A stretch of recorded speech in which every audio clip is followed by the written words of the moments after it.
from the way that I understand it, even if we regress, quote unquote, regress to an earlier stage of development, it's part of a much larger picture of a growth process. Mm-hmm. So, because I think sometimes we actually, and I see this a lot today with the spiral dynamics community, is that we think that we're at yellow, or we're pretty sure that we're solid at green.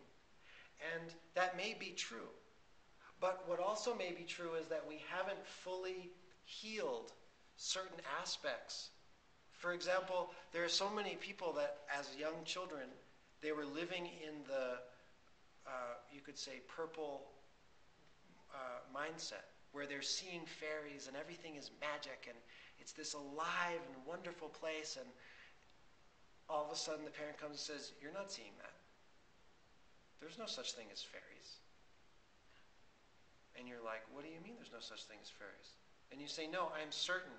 When we walked into that room, I could hear that person thinking, and I could see that thing flying around their head." And they say, "You are possessed by the devil." Mm-hmm. Or, "That is absolutely impossible," depending on what stages of development the parents are coming from. If it's from the blue stage of consciousness, that's devil talk, kid. We got to get you exercised. If it's from the modernist point of view, well, let's just be logical. We've already concluded that that's impossible, etc. So then what happens is we begin to say, oh, well, I love these people that are telling me these things that don't seem congruent. But I love them and I want their love, so therefore I'll stop talking about it, I'll put it away, I'll shut it down. So then when I come in to get a treatment as an adult, through an unraveling of what are the causes of my problems, I realize that I have, on the one hand, a very intense rejection to the traditionalist viewpoint. But on the other hand, I have this complete conflict with what I used to see in this magical world with fairies, etc. So there's parts of me that embrace whatever religion my parents had, reject whatever religion my parents had, and I have this conflict with, am I a sinner because I see things that no one else sees? And so there might be a need to regress to that place. Actually, I would say it's a moving down and a moving into a place that's been damaged that needs to be healed. That's how I would say it in terms of what would often come up in Boulder. If we're talking about a whole cultural shift where the life conditions are changing so that we all have to downshift for a particular reason, like all of a sudden bombs start coming out of the sky, we all have to downshift. I don't know if I would call that regression or using yellow to say, hey, through my capacity for self-reflection, the best thing for us right now is not to sit in a circle and talk about our feelings. The best thing to do is run. And then once we've run somewhere, we can then engage in our capacity for modernist consciousness and come up with very logical, objective, etc., that will begin to help us move through what's going on, etc., or whatever else is needed.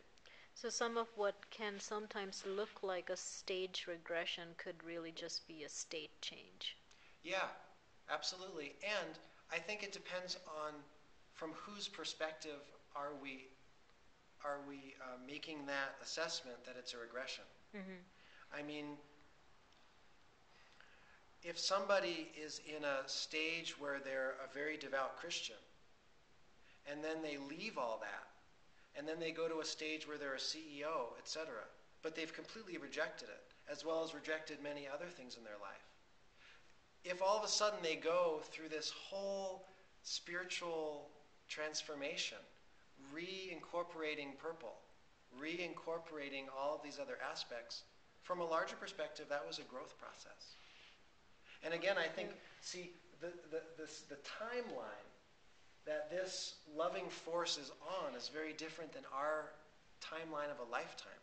We look out there and we say, look at all this awful things that are happening. And yes, there's a lot of awful things happening. But we're on a different timeline. We don't have a concept of eons. Like, we can have a mental concept of it, but we really have a concept of a lifetime, or maybe a couple lifetimes, and even that's stretching it.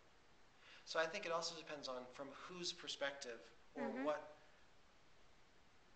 from whose perspective we're observing. The cosmic address, as Ken would say. Yeah. Yeah. Exactly. Yeah. And then looking that for those that have embraced the idea of transmigration of the soul or reincarnation, that kind of idea, we start to see these huge scales of evolution, of the soul going in and out of varying forms of complexity. You know, I was a paramecium, and then I went and became a plant, and then a bug, and then a fish, and then a bird, and then a cow, and then a human. And so this is a whole nother large scale of evolution, of going through these stages, etc. And again, you know, that depends on one's belief system, whether that can be embraced or not. So there's also a gentle persuasion to do your shadow work. Yeah. A gentle persuasion to do your shadow work. Absolutely. Yeah. And within that, again, it's a question of perspective, of am I doing my shadow work to live in shadows because it's actually fascinating and at least it's reliable because I know no matter how long I look for them, I'll always find more shadows.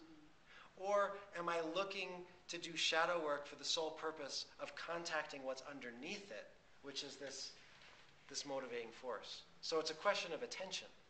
Where am I interested in leaving my attention? Am I doing shadow work for the sake of shifting my attention to a place of vibrancy, or for the sake of having an internal kind of mental process, an emotional process that will probably last for as long as we would last?